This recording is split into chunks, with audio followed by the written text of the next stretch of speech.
What's up, APUSH Nation? It's Mr. Smith, and we're here talking today about the differences and similarities between the various regions in the colonies. This is a critical topic, and not only for my class's upcoming project, but a couple of years ago, one of the SAQs required students to discuss differences in geography and how the geography and environment of the different colonies dramatically affected the development of each respective region. So we're going to break it down into 4 regions. And with each of these regions, I'm going to give you a little snapshot of some key themes and some key points while focusing on 1, geography, where they are, and 2, sort of the similarities, as well as 3, the differences between each of the colonies. So let's get down to business. The first region to focus on is the Chesapeake region, and the Chesapeake region is where it all started for the English. The Chesapeake region is where Jamestown, which eventually flourished into Virginia, would be located, followed by Maryland, which came right next door to Virginia. And Maryland should be best remembered for in the beginning of its infancy. Maryland was a predominantly Catholic enclave. So it was one of the few locations in the English New World where Catholics found refuge. The Chesapeake region was dominated by coastal terrain, hot, humid climate, which was good for certain crops, especially tobacco, which ultimately you could argue saved not only Jamestown, but helped the entire Chesapeake region prosper. The industries within the Chesapeake region were predominantly fishing as well as agricultural. And because it was an agricultural-based economy, the Chesapeake region would eventually be an area where indentured servitude and slavery, which we haven't covered in my class, but certainly you're familiar with, would thrive in those regions. Let's move north and let's go to back to another region where we've already discussed, but we'll talk about New England.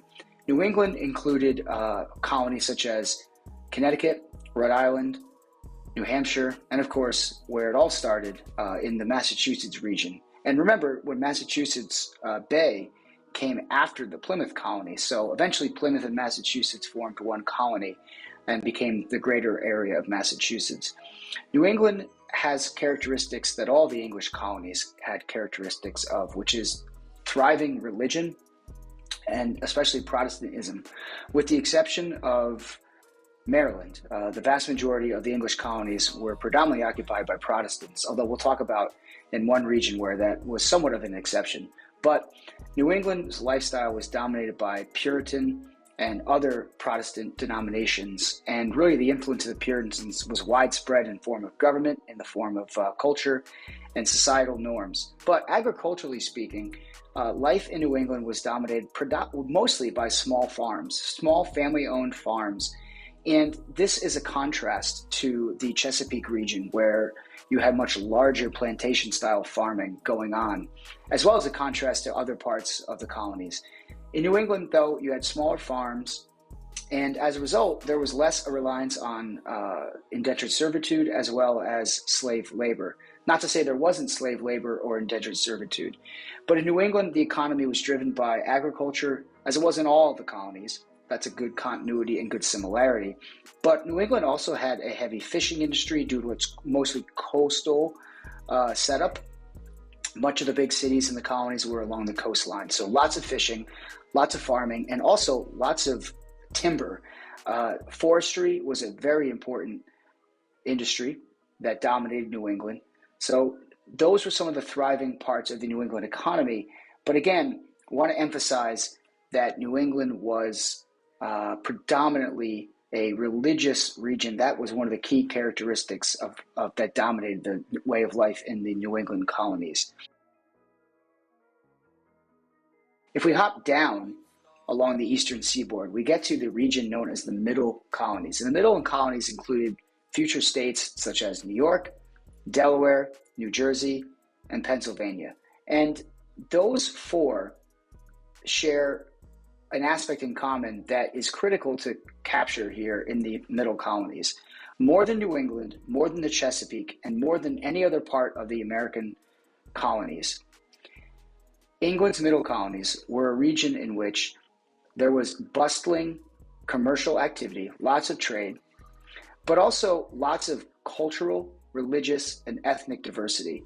More than any other part of the colonies, there were a multitude of Europeans who came to the middle colonies and settled. Of course, the English were dominant, but let's just take New York as an example. New York was once upon a time and originally colonized by the Dutch, and many Dutch settlers stayed even after the English purchased and took the New York colony away from the Dutch, which used to be called New Amsterdam. But regardless, the importance of the middle colonies, one of the key concepts that you would want to write about in an SAQ or look for in a multiple choice is how ethnically and religiously and culturally diverse the middle colonies were. And that stems because many different immigrant groups came, not just English. You had large settlers of Germans that came to Pennsylvania and would have a unique stamp on the German culture and the German economy in Pennsylvania. You had large groups of Swedes that settled in regions such as New Jersey, Delaware, and Pennsylvania.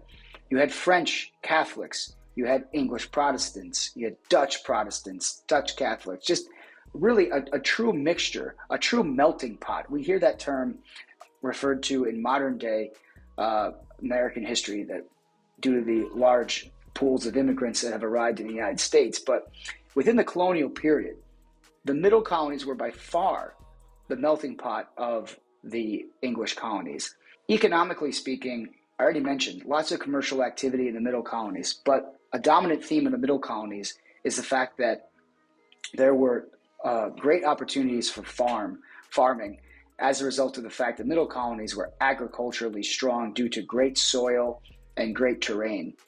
In fact, during the growth of the British colonies, the middle colonies were the breadbasket of the British colonies in the Americas.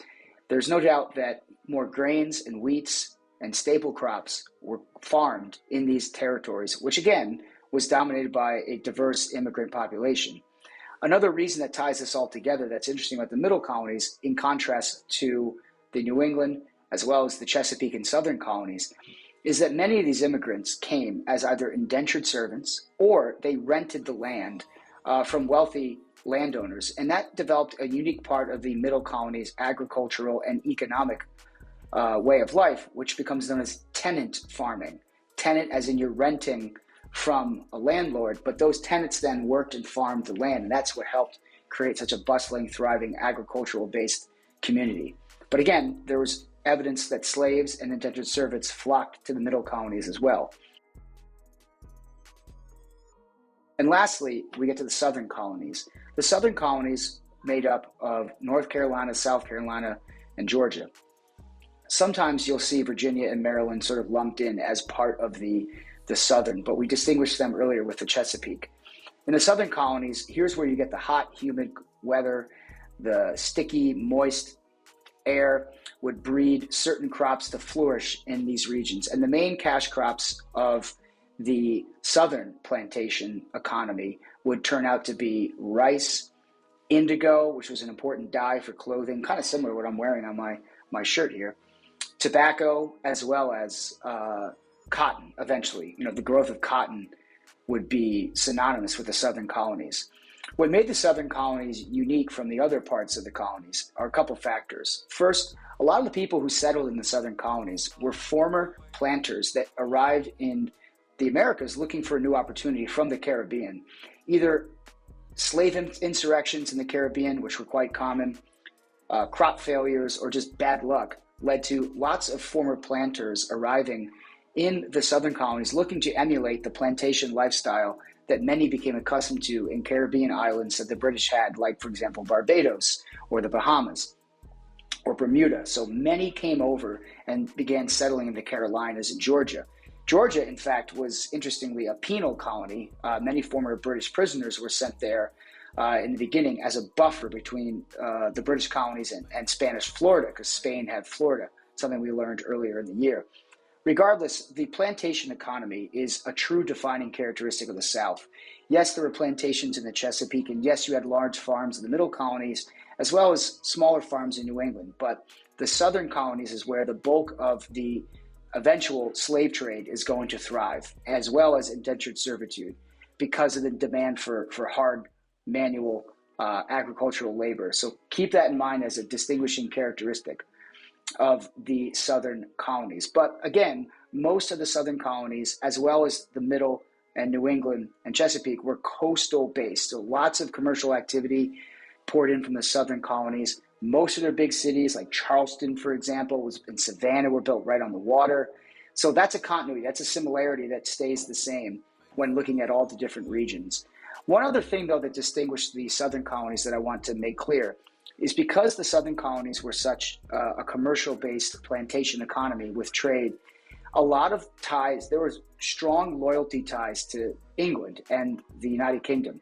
That plays importance when we get to the American Revolution. So that's a little foreshadow for you, that a lot of Southerners sort of kept and maintained close ties to England. To wrap things up, let's keep in mind the fact that all four of the colonies were English through and through, and all four of the colonies had different diverse economies, different diverse social lives, and as well as religious diversity. So you can't just throw a blanket statement down that all of the colonies were similar. But what you can do is keep in mind that as these colonies thrived in the 1700s, there are going to be unique factors about them. And these unique factors are going to lead to their development emerging in different ways that shape, especially the build up to the American Revolution. And so with that, I'll end things and say for my class, if you're watching, we're going to be working on this with a project. And if you're not in my class and you're watching, I hope you've enjoyed. Make sure to subscribe and keep coming back for more Fireside Chats. I'll end this as I always do, reminding everyone how the past shapes the future. Take care, APUSH Nation, and thanks for watching.